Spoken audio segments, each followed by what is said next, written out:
Hello and welcome to interactive discussion of Venice Declaration Signatories in Observance of World City Days 2021. My name is Juan Antonio López Baljar, and I am director of the Institute of the Analysis of Family Policy from Mexico. It's an honor and a privilege to moderate this event today. I want to extend my welcome to all of you and thank you very much for your interest in our project on inclusive cities of sustainable development. Together with the Veneto region, the Venice Declaration strives to show that human settlements require intensive policy coordination and investment choices for families to reach their potential as productive and engaged agents of sustainable development. I also want to specially thank the United Nations Division for Inclusive Social Development for the inspiration and ongoing support. To begin this event, it's my pleasure to introduce to you Mr. Roberto Champetti, President of Regional Council of Veneto in Italy, who has been the best support for this project from the very beginning of it. To deliver welcoming remarks, President, you have the floor.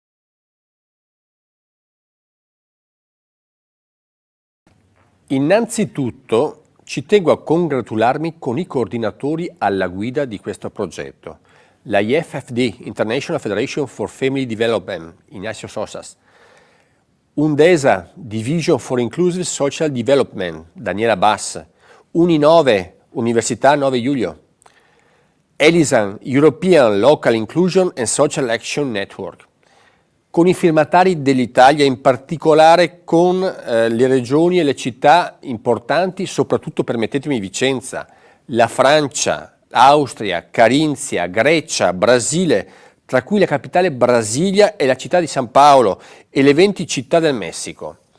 Quei nuovi firmatari: Mogi das Cruzes, Brasile, Durango, Veracruz, Benito Juárez, Cancún, Messico, Kujawsko Pomorskie, Polonia, con i partner che supportano l'iniziativa con i loro contributi.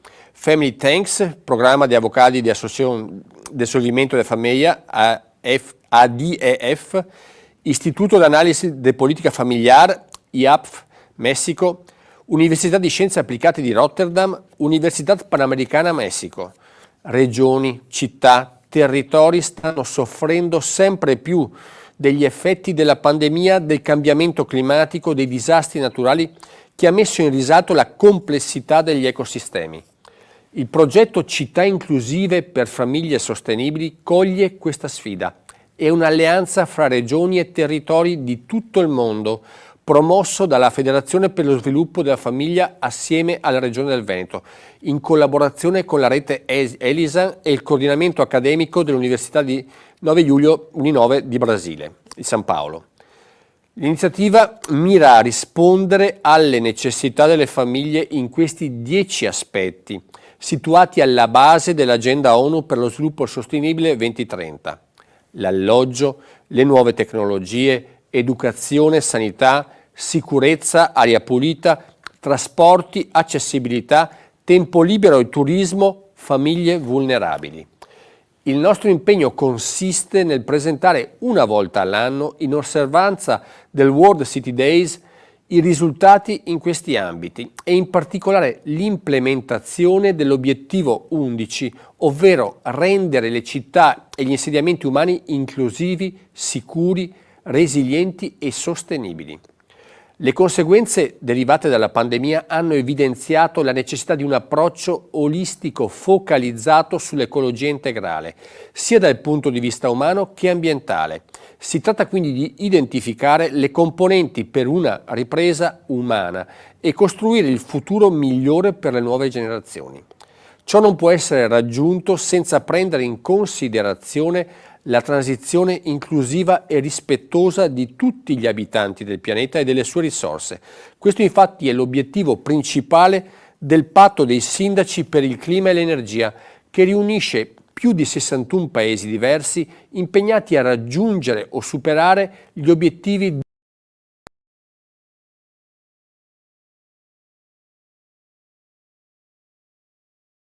materia di clima ed energia. In quanto ambasciatore per l'Italia di questa iniziativa, non posso nominare il patto dei sindaci senza fare riferimento alla Carta di Venezia, i cui obiettivi si trovano in linea con le tematiche di sostenibilità dell'obiettivo 11 per comunità e città inclusive. Anche il Green City Accord, di cui sono sostenitore, procede in questa direzione, un'iniziativa promossa dalla Commissione europea che punta a rendere le città più verdi, pulite e sane.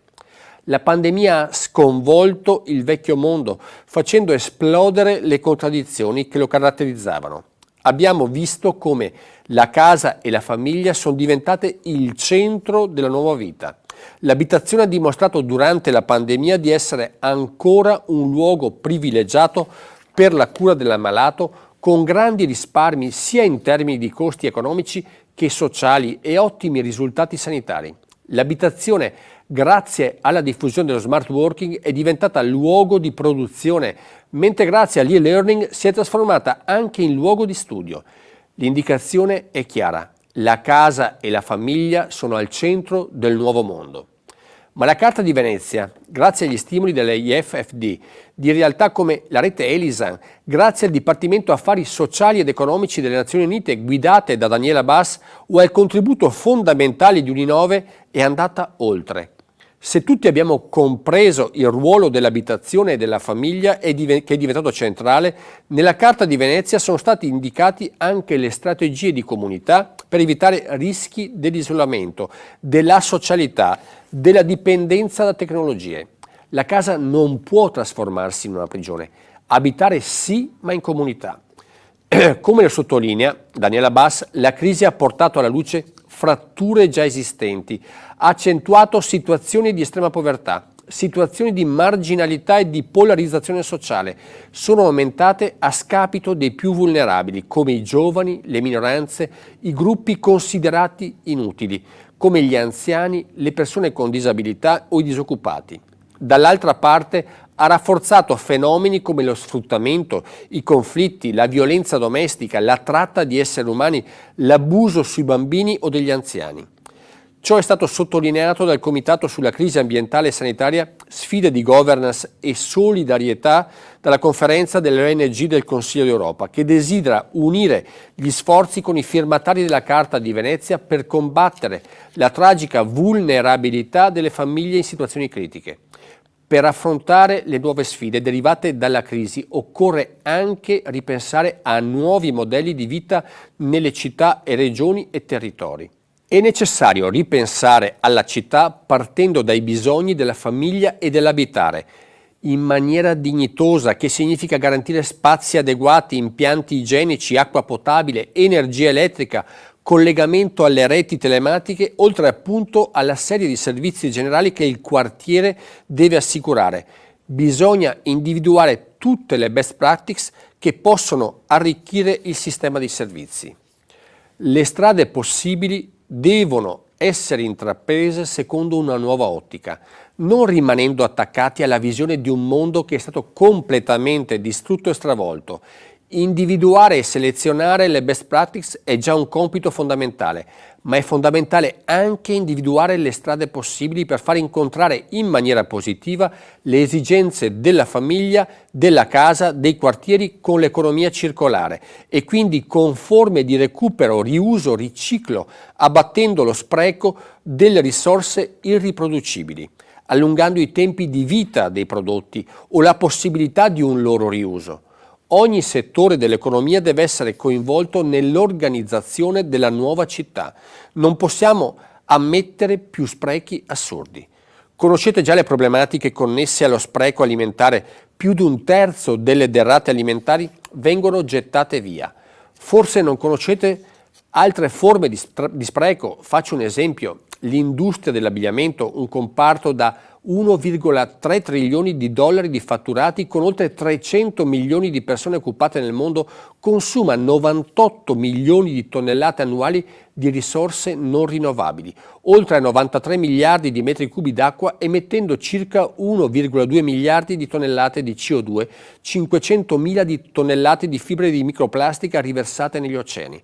Si stima oggi un costo pari a 20 milioni di euro all'anno per il trasporto in discarica e incenerimento di prodotti tessili, principalmente abiti, solo nella città di New York. Cifra che sale a 112 milioni e mezzo di euro per il trasporto in discarica e smaltimento di vestiti e tessile domestico nel Regno Unito. A livello internazionale solo l'1% delle fibre utilizzate viene riciclato e trasformato in nuovo abbigliamento. Possiamo permetterci tutto ciò? La nuova città deve vedere persone consapevoli e protagoniste della difesa della qualità del vivere, e la qualità passa anche per l'economia circolare. Un'altra risorsa per difendere i più vulnerabili e potenziare l'economia si trova nell'economia sociale. Questo modello può essere uno strumento per favorire l'integrazione sociale e professionale dei gruppi più vulnerabili, in particolare i giovani, sul mercato del lavoro.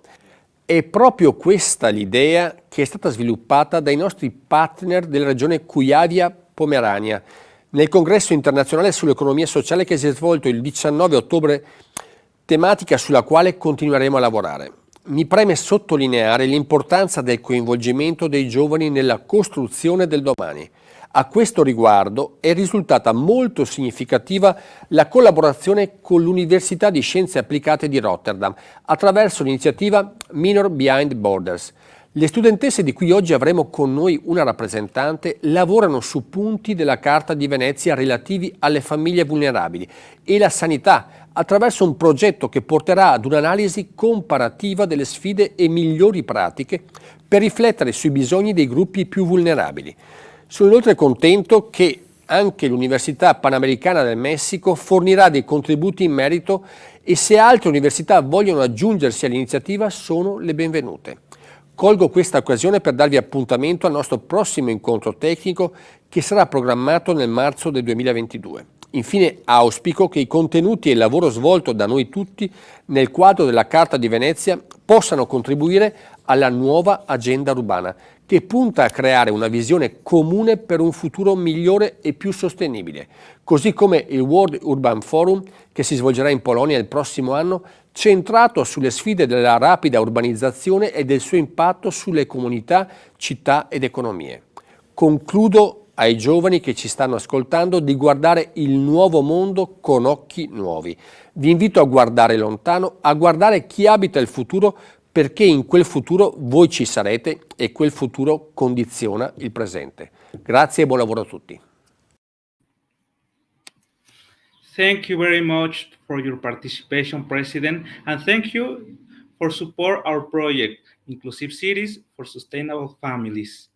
Now, I introduce to Marco Antonio Bonilla Mendoza, Mayor of Chihuahua, Mexico, city signatory to Venice Declaration.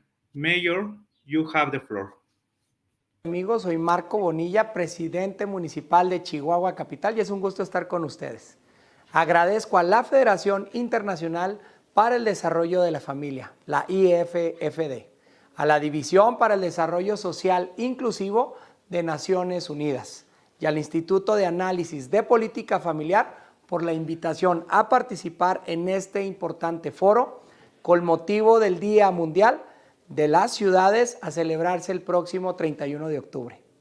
El desarrollo y la sustentabilidad son dos ejes dentro de la agenda de política pública que desarrollaremos en la ciudad capital de Chihuahua, ciudad que se posiciona como un importante foco de inversiones gracias al trayecto ya recorrido dentro de la competitividad.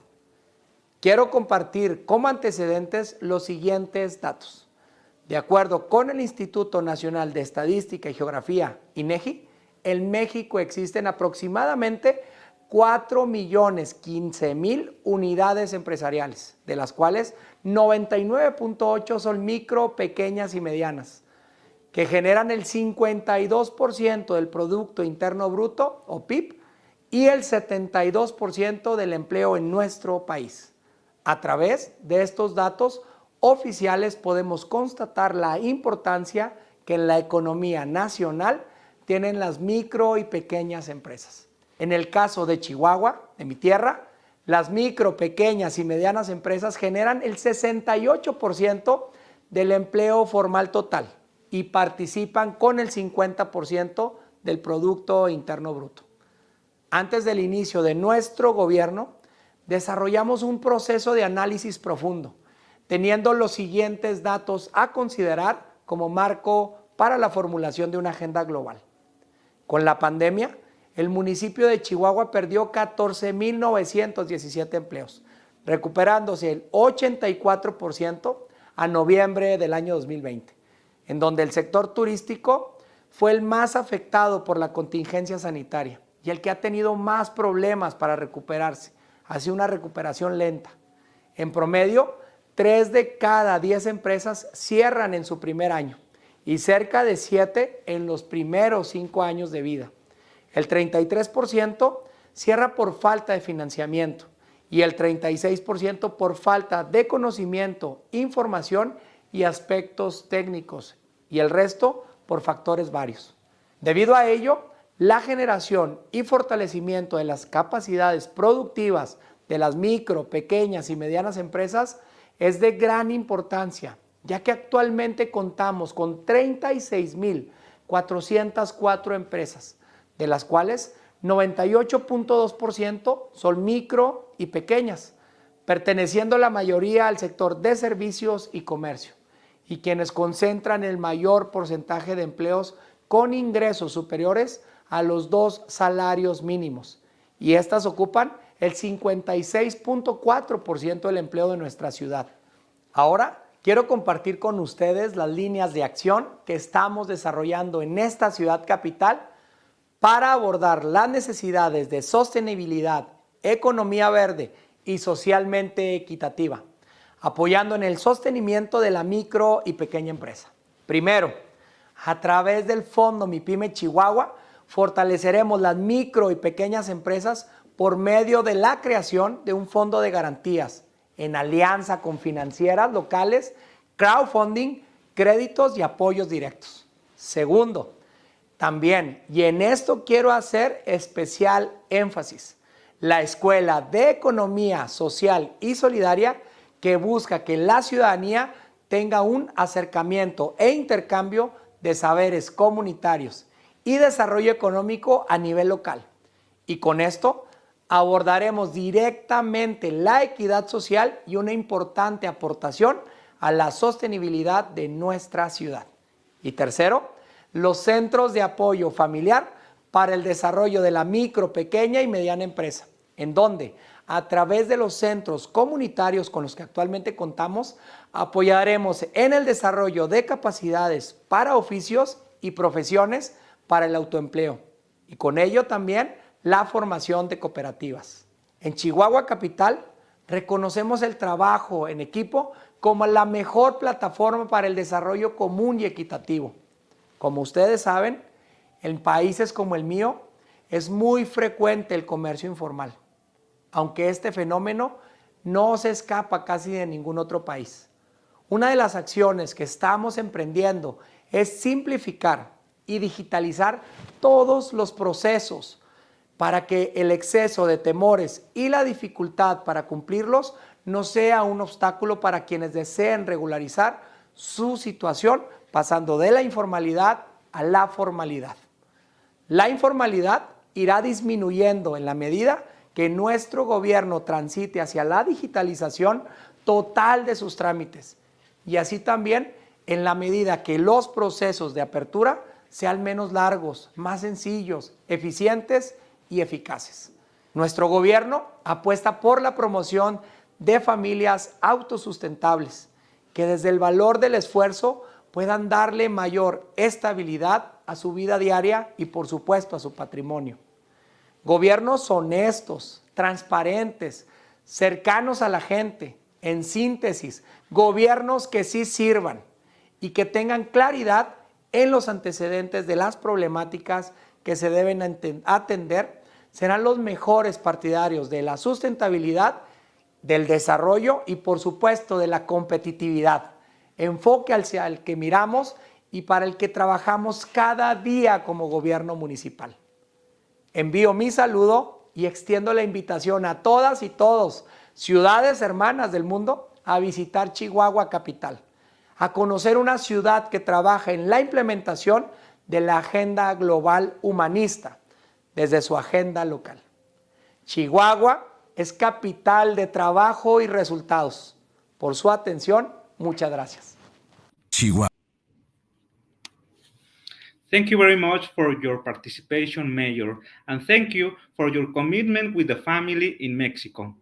We will listen statements of representatives of 3 academic projects to analyze and promote the Venice Declaration, because the work is not limited to work in governance.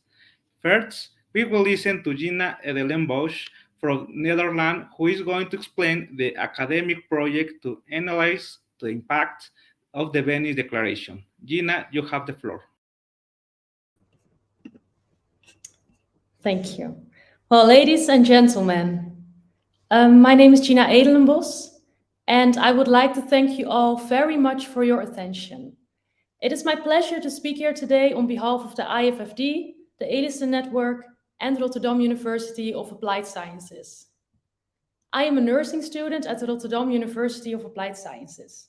Together with my research group, consisting of 8 students, I am analyzing the implementation and the effect of the Venice Declaration during this period of 4 months. This research group I work with consists of students from a wide variety of backgrounds. However, our common passion for health and social care has brought us to where we are today. With this shared passion as our motivation, we are focusing on 2 points within the Venice Declaration that appeal to us most. The first one is vulnerable families, and the second one, healthcare. Because we believe that when a family isn't healthy and safe, it will not be their first priority to focus on a sustainable lifestyle. At this moment, we are staying in Marseille in France. We will also visit the Veneto region in Italy and Klagenfurt in Austria. We are and will be analyzing how these regions are working towards an inclusive, safe, resilient, and sustainable environment. We are also processing the knowledge and insight acquired regarding 3 areas. The first one, strategies to reduce health inequalities, but also strategies to increase the support and involvement of the target group. And the last one, a search for cooperation partners. Within the SDG 11 targets, we are focusing mainly on target 3, inclusive and sustainable urbanization. With participating in this project, we hope to improve and to gain qualities that are useful in our future careers. But most of all, we hope to contribute on an international level to the quality of social care and the quality of healthcare. Thank you. Thank you, Gina. And now I give the floor to Jose Ricardo Araujo from Brazil, who is going to explain the elaboration of an advocacy plan of urbanization. Ricardo, you have the floor. Thank you, Juan, for the time. So, ladies and gentlemen, my name is José Araújo. I'm from Brazil, and I am International Relations major at State University of Rio de Janeiro. This year, I was a facilitator in the International Advocacy Workshop organized by IFFD. In this event, we produced some advocacy plans. To be exactly, we produced 3 advocacy plans about 3 topics. One of them was about the relationship between families and urbanization. Each advocacy plan had 6 points: objectives, key messages, communication activities, resources, timeline and staff, and evaluation methods. To develop each of these topics, IFFD presented some lectures to inspire the participants. And with the knowledge of the lectures in their hands, they were capable to share their ideas on a platform called Slido. There, the participants also had the chance to vote for or against others inside, which was very interesting to see this interaction between the participants. While the participants were interacting on the Slido, 6 facilitators, each one with 1 point, were responsible for selecting comments and producing the advocacy plan based on the comments in the Slido. And this approach had consistent advantages. First, this arrangement gives the theoretical and provocative information for the participants before the advocacy plan production, which stimulates their contribution. And as a result, this dynamic made the advocacy plan elaboration faster and more efficient. Last, and in my opinion, the best advantage of this approach is that with this approach, we collected ideas validated by the public and better by a miscellaneous public from different countries, different realities, and different cultures. With this dynamic, we achieved an immense diversity of ideas. For example, in our urbanization advocacy plan, we discussed it from human securities in cities to the relation between intergenerational solidarity and urbanization. Now, I would like to talk a little bit about the contribution of this experience for my formation. So IAW was a fantastic opportunity to enhance my ability to connect ideas and recognize different backgrounds. And additionally, this conference was an experience that transformed my perspective about some topics, especially the relationship between urbanization and families. So I'm from Brazil, and in Brazil, this topic is not so widespread in public policy. So it's an awful scenario because families are the entity of caring and the source of future society. So we need to think about their well-being when we are planning an urban space. And this is something that is being rejected and neglected in Brazil till now. So in sum, IAW was fundamental to opening my mind for some topics. And thank you so much for your attention, and thank you IFFD for this amazing opportunity.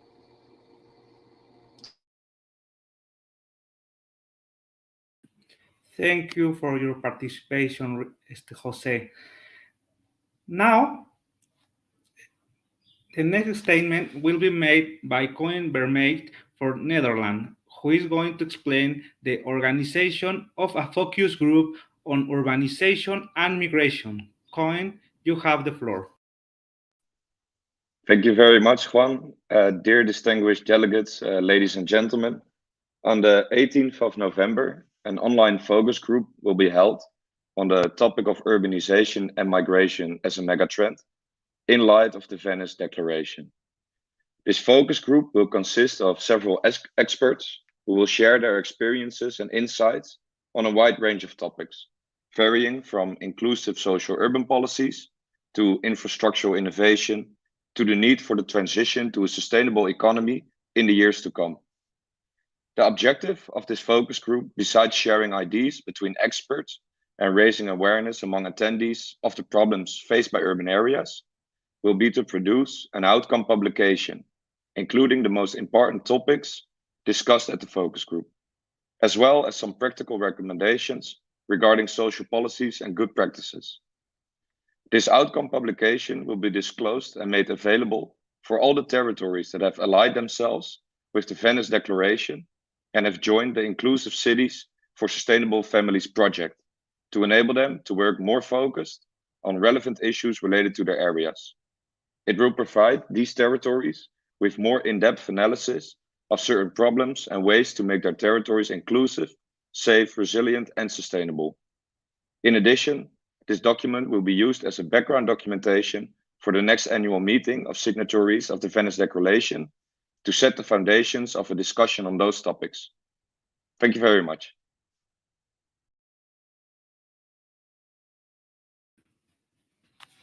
Thank you, Cohen. We will now listen to a short statement from some of the new city signatories of Venice Declaration, who are going to explain their motivation to join us or a project. First, we will listen to the mayor of Mogi das Cruzes of Brazil. The floor is yours.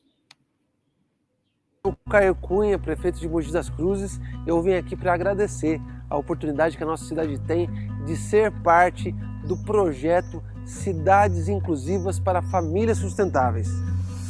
Mogi das Cruzes tem quase 500 mil de habitantes e é privilegiada em diversos aspectos, como a nossa localização geográfica e aquilo que eu costumo dizer que é o melhor de Mogi, o mogiano. O nosso PIB é um dos maiores da nossa região, mas o crescimento desordenado fez com que muitas famílias se encontrassem em situações de vulnerabilidade social e com mais de 8 mil pessoas vivendo em extrema pobreza. A cidade expandiu seu território e fez com que muitos bairros estejam em locais periféricos, longe do centro econômico.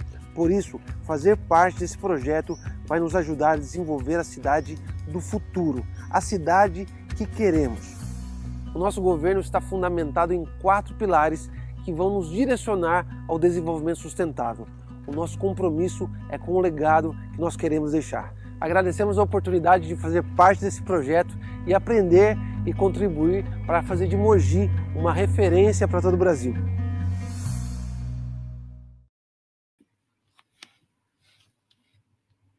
Thank you, Mayor, for your commitment with the family in Brazil. We will now listen to Julio César Chávez, Mayor of Guadalupe, Zacatecas, México. Los objetivos para el desarrollo sostenible son una base fundamental que los pueblos del mundo han tenido a bien concebir y comprometerse, incluido México. Es por ello que nosotros también en esta misma visión de determinación de crear ciudades familiarmente sostenibles, hemos determinado acciones distintas durante los primeros 3 años de mi gobierno municipal. En estos 3 años estamos profundamente convencidos de hacerlos de manera más sólida, constante, pero también efectiva. Es decir, de atender al interior del hogar a las familias que son la base fundamental de nuestra sociedad. Generar ciudades familiarmente sostenibles es un reto que vale la pena aceptar, afrontar y llevar a cabo, porque es lo que puede dar certeza en la búsqueda de la paz que los pueblos del mundo estamos determinados a recuperar. Es fundamental entender que nuestra historia como entes sociales nos determina en la convivencia, buena o mala, que tenemos desde el interior hacia el exterior y que también en el exterior influyen en nuestro interior. Pero si generamos condiciones de salud emocional, mental, psicológica y de capacidad de diálogo abierto para discusión y acuerdos en el interior de la familia, esto se verá reflejado en la sociedad exterior que todos queremos generar. Es por ello que con profunda convicción y amor me adhiero como alcalde de la ciudad de Guadalupe, Zacatecas, México, al Convenio de Venecia para generar una ciudad familiarmente sostenible.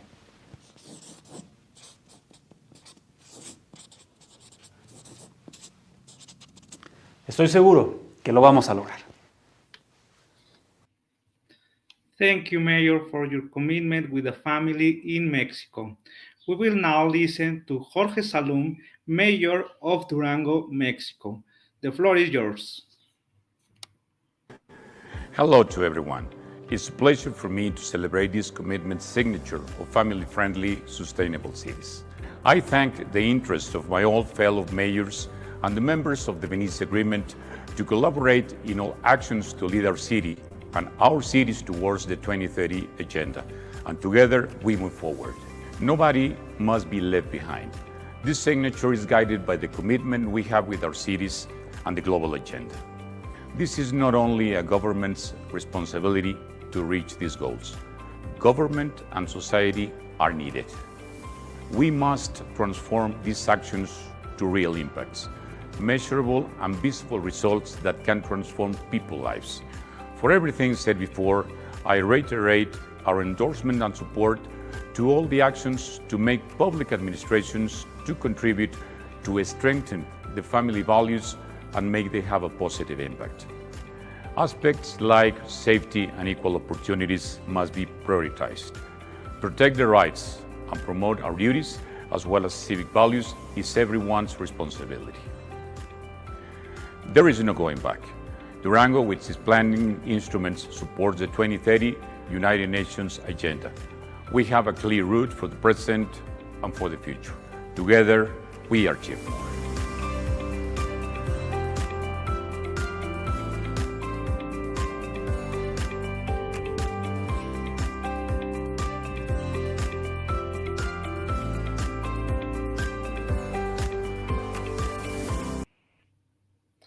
Thank you, Mayor, for your participation and your commitment with the family in Durango in Mexico.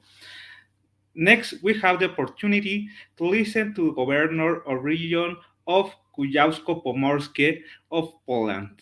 The floor is yours.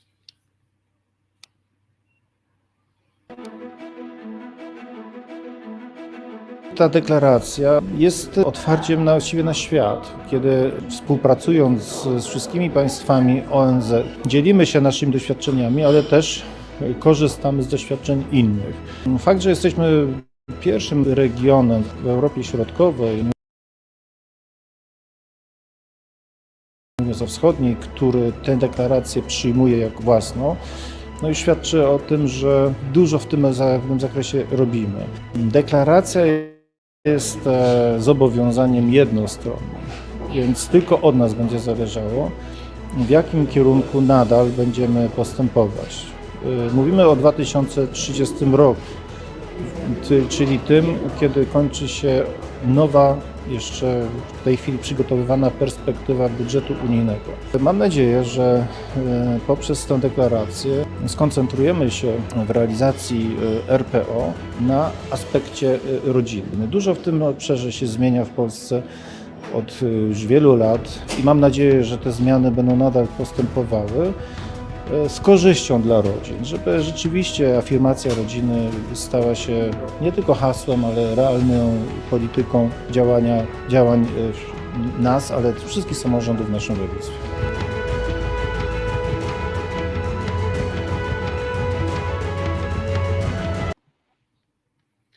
Thank you, Governor, for your commitment with the family in Poland. We wish to thank the United Nations Division for Inclusive Social Development for their constant support and inspiration, especially Ms. Daniela Vaz, the director. We know that you have made this project possible. We thank you very much for it. We would like to ask you to provide some concluding remarks for this event. Ms. Vaz, you have the floor.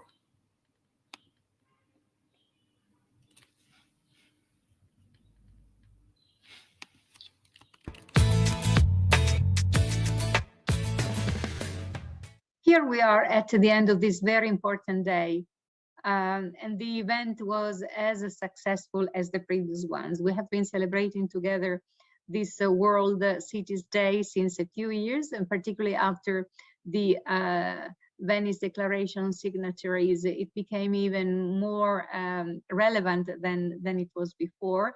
Jointly with our efforts in the division I have the honor to lead, the Division for Inclusive Social Development in UNDESA, when we celebrate United Cities for All. So, in these very short and few closing remarks, I would like to draw our attention again to the COVID-19 pandemic, because it had unprecedented negative impacts on family life, especially in urban areas, and it has driven more families into extreme poverty, with estimates ranging from 88 to 115 million additional individuals and 150 million children driven to multidimensional poverty. And progress on many sustainable development goals of the 2030 agenda has been reversed.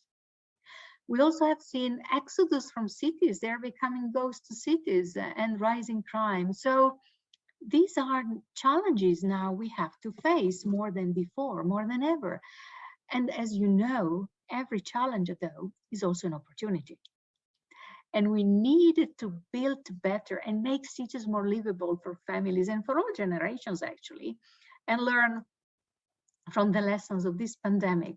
And I believe that there are two basic lessons we have learned from this pandemic. The first one, we needed to invest in social protection for families as urban life becomes more and more expensive. And the second point is that we needed to make cities more livable through inter alia, creating more green spaces for all generations to enjoy. Because you see, to be sure, new social protection measures have been put in place by governments as a response to the COVID-19 pandemic, but most are only temporary.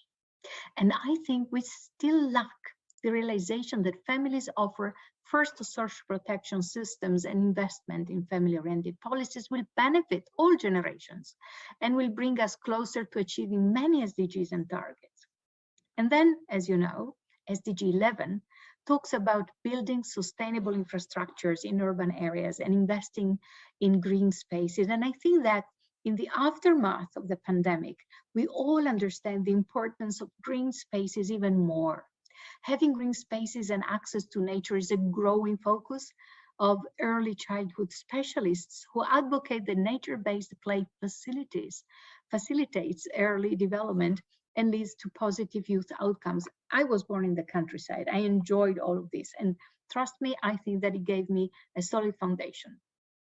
Studies find that there is a link between well-being and nature, and that this relationship facilitated connectedness to family, friends, and homes. And the idea of being close to nature also creates more positive feelings. And I believe an interest in sustainability, because we learn how important our planet is and we have to take care of it.